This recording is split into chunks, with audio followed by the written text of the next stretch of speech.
Greg, unfortunately, the news before we get to the X's and O's, much heralded tight end Arik Gilbert by way of LSU, Florida, and Georgia, now at Nebraska. Unfortunately, some bad news concerning his situation as of last night.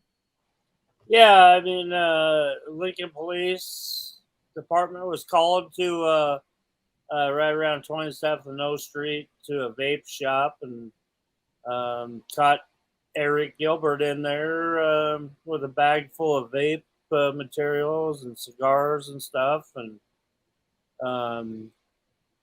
found that there was, concrete blocks from the parking lot thrown through the window. And when police arrived, Arik was coming out with a bag, walking out of there. And yeah, just really unfortunate. Coach Rule didn't even know about it until this morning when he got a phone call, and nobody did really. I was already down covering the Nebraska volleyball day, or the volleyball day at Nebraska press conference that's going on since they're playing tomorrow night on the Big Ten Network inside Memorial Stadium.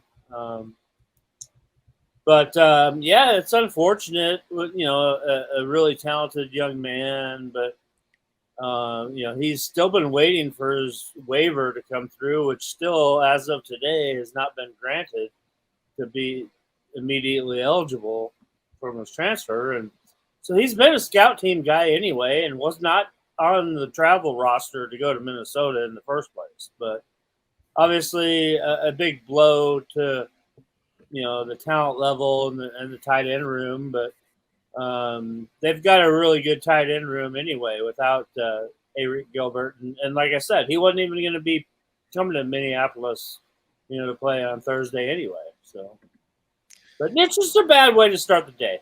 Let's just put it that way. Yeah. And like you say, it's the way things were going and still pending the NCAA's ruling anyway. It wasn't like he could be counted upon anyway, but just a sad turn of events for a young man who's obviously troubled because this just happens over and over and over at several stops. And here we are at his fourth stop, and he's barely played 10 football games and had a promising first season as a 5-star tight end at LSU. And ever since then, it's gone off the rails for him. So we hope that he gets his life straightened out aside from the football. And now we will move on to the football.